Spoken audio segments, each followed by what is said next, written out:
यहाँ पे हमारा क्वेश्चन है मैथ्स में मेंस्ट्रुएशन चैप्टर से। A gulab jamun contains sugar syrup up to about 30% of its volume. ठीक है,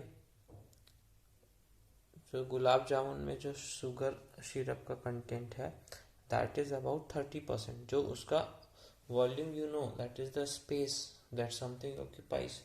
तो जो गुलाब जामुन स्पेस ऑक्यूपाई करेगा उसका 30% जगह पर उसका शुगर सिरप है। We have to find approximately कितना सिरप होगा, how much syrup would be found in 45 gulab jamuns each shaped like a cylinder. सबका जो शेप है गुलाब जामुन का वो सिलेंडर के जैसा है, with to hemispherical ends with, ठीक है ना, टू हेमिस्फेरिकल एंड्स जिसका लेंथ होगा 5 सेंटीमीटर और डायमीटर होगा 2.8 सेंटीमीटर। ठीक है ना, तो ये गुलाब जामुन अपन यहाँ ड्रॉ करेंगे। एंड में बोल रहा है हेमिस्फेरिकल एंड्स, ये हेमिस्फेरिकल एंड बन गया, ये ऐसे गुलाब जामुन बन गया। ठीक है, अब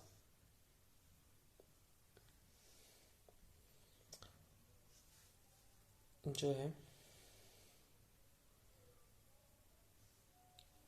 जो रेडियस होगा ये क्या हो जाएगा, ये जो इतना पार्ट है ये क्या है, किसकी तरह है, it is like a cylinder. ठीक है, और जिसका डायमीटर दिया हुआ 2.8 सेंटीमीटर। ओके, यहाँ पे समझने वाली बात ये होती है कि जो एंड आएगा है ना, उस पे जो सा कॉर्नर पर हेमिस्फीयर बन रहा है, जैसे कि ये कॉर्नर है, यहाँ पे क्या बना, हेमिस्फीयर इज देयर। इस हेमिस्फीयर में का ये कितना 2.8 है, 2.8 है, यहाँ पे भी 2.8 रहेगा, तो रेडियस इसका कितना हो जाएगा, है ना। तो ये रेडियस है और इधर पे ये रेडियस है ना, ये तो पूरा ऐसे करके सर्कल बन रहा है ना, तो ये वाला पोर्शन भी रेडियस की तरह ही काम करेगा। ठीक है, तो जो रेडियस हो जाएगा हमारे सर्कल का, जैसे कि होता तो सर्कल ये है ना, तो जो रेडियस होगा वो सब जगह बराबर होगा, रेडियस रेडियस रेडियस। तो इधर हेमिस्फीयर है, इधर भी हेमिस्फीयर है ना, तो हमको अगर वॉल्यूम निकालना है तो हेमिस्फीयर, वॉल्यूम ऑफ हेमिस्फीयर, और ये जो यहाँ पे हमारा सिलेंडर है वो, ठीक है ना, और लेंथ उसका बोला है 5 सेंटीमीटर। और यहाँ पे क्वेश्चन में डायमीटर 2.8 देने के साथ साथ इन्होंने पूरा पूरा लेंथ बताया हुआ है विच इज़ 5 सेंटीमीटर। ये पूरा 5 सेंटीमीटर हमारे उसका लेंथ है ना गुलाब जामुन का।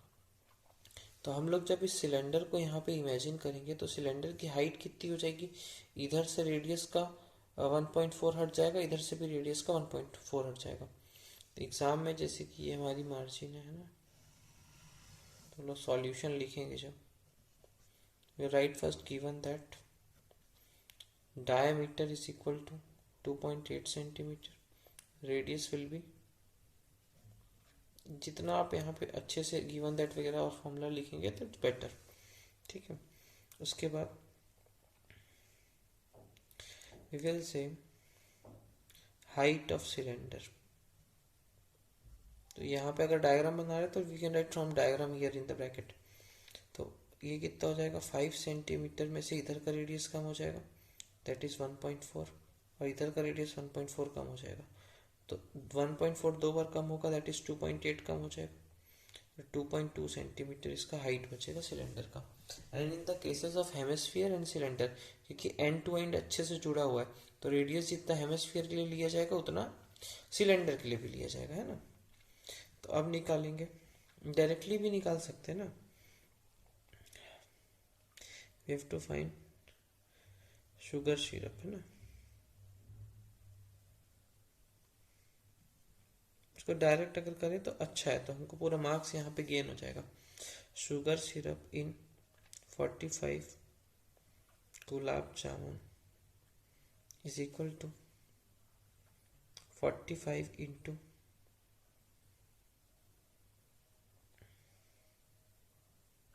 30% of volume of 1 gulab jamun. समझ पा रहे होंगे, बेसिक सी बात है। इसको अलग अलग करके करना भी एक तरीका हो सकता है। अलग अलग करके करने का मतलब होता है कि आप वॉल्यूम ऑफ गुलाब जामुन निकालें, फिर उसका 30% निकालें, फिर उसको 45 से इंटू कर दें। हमने क्या बोला, 45 गुलाब जामुन का शुगर कंटेंट पता करना है, तो 45 इंटू एक गुलाब जामुन में कितना शुगर रहता है, एक गुलाब जामुन में रहता है 30% of volume. This V stands for volume of 1 gulab जामुन। तो ये हो गया 45, 30% हटाने के लिए नीचे 100 लगाया जाता है, और वॉल्यूम ऑफ गुलाब जामुन इसको ब्रैकेट में लिखेंगे क्योंकि इसके 2-3 हिस्से हैं, है ना। क्या क्या पार्ट्स हैं, एक तो इसका सिलेंडर है ना, सिलेंडर का वॉल्यूम कितना हो जाएगा डायरेक्टली लिख सकते हैं यहाँ पे, इसको ज़्यादा समझाने की ज़रूरत नहीं। इधर हेमिस्फीयर है, इधर हेमिस्फीयर है, तो हेमिस्फीयर हम लोग मन में सोच भी सकते हैं कि दो हेमिस्फीयर मिलके स्फीयर बन गया, तो वॉल्यूम ऑफ स्फीयर और ये बीच में वॉल्यूम ऑफ सिलेंडर, है ना। तो जिन्होंने मेरा वाला वीडियो नहीं देखा फॉर्मूलाज ऑफ मेंसुरेशन वाला, यू कैन वॉच, फॉर्मूला पूरा आ जाएगा, है ना।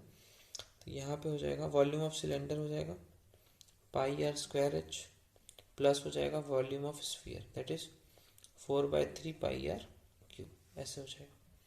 ये जो आंसर आएगा ये फाइनल आंसर आएगा एक बार में, है ना। दैट इज 0 0 एक कट गया, इट विल बिकम 3.10 हियर।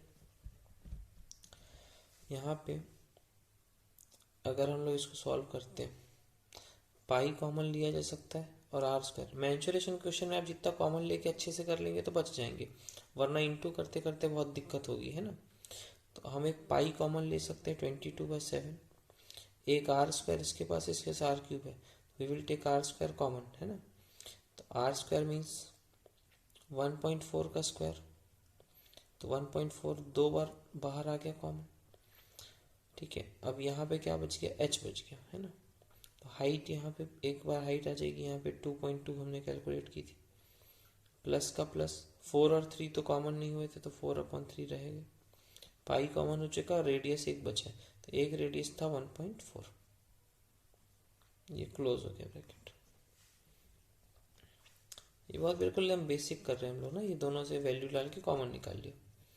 वापस से जिनको नहीं आया देख लेंगे, पाई कॉमन आया, पाई का मतलब 22/7, radius square and radius cube, तो रेडियस स्क्वायर कॉमन ले लिया, रेडियस का मतलब 1.4, अंदर क्या बच गया, इसमें से h बच गया, तो h की वैल्यू 2.2 थी, 4 बच गया, 3 बच गया और एक रेडियस बच गया, दैट इज अगेन 1.4, ठीक है।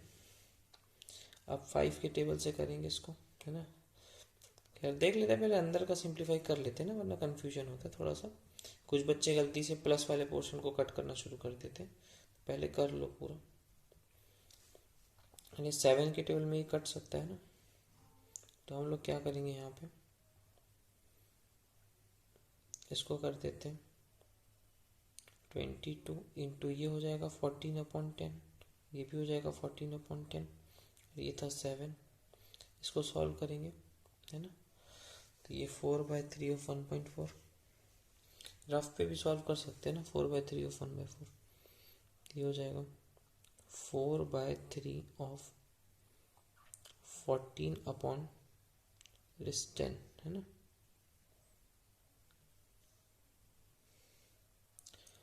अब इसको पॉइंट में हमको निकालना ही पड़ेगा ना, 14 2 सा 28, है ना, और 28 का आगे डबल करेंगे फिर से, आ जाएगा 56, है ना। अपॉन में कितना है 30, तो आंसर कितना आ जाएगा, ये हो गया 3 1 सा 3, उसके बाद 3 8 सा 24, पॉइंट एक बार इधर पीछे हो जाएगा इसकी भी 0 की वजह से ना, 24 के बाद 2 बचा, फिर 3 6 सा 18, फिर 2 बचा, फिर से 3 6 1.86 आएगा, 1.86 किस में ऐड हो जाएगा, 2.2 में ऐड हो जाएगा, तो आंसर आ जाएगा 6 10 1 4.06, है ना। तो यहाँ पे आ गया 4.06। अभी सॉल्व करना है ना। यहाँ पे अगर बहुत आपको लग रहा है बहुत मेहनत हो रही है, ज़्यादा दिक्कत जाएगा, छोड़ भी सकते हैं यहाँ पे, है ना। आपको पूरे मेथड के यहाँ पे पूरे मार्क्स मिल चुके हैं हम लोगों को ना। देखो सारे लोग इनटू में आ गए, we can cut now. 5 2 and 5 9 9 3 is 27/2 into 7 के टेबल में 2 बार में आएगा ये, तो ये हो गया 22 2 इज 44 इंटू 14/100, है ना। ये क्या 4.06। ये सॉल्व करके फाइनल आंसर आएगा, आपको मल्टीप्लाई करना पड़ेगा। चाहे तो इसके लिए 2-3 लाइन नीचे छोड़ दें, उसके बाद अगर जब फाइनल वो हो जाए, मतलब आपको एक्चुअल में एग्जाम में लास्ट में टाइम बच रहा है तो इसको मल्टीप्लाई करके लिखना है। अगर नहीं बच रहा है तो इट्स कम्प्लीटली फाइन। यहाँ तक में ऑलमोस्ट आपका हाफ मार्क कटेगा, लास्ट में फाइनल आंसर नहीं निकाला इसलिए। पर ध्यान देंगे कि यहाँ तक का स्टेप आप पूरा करेक्ट करके आएंगे।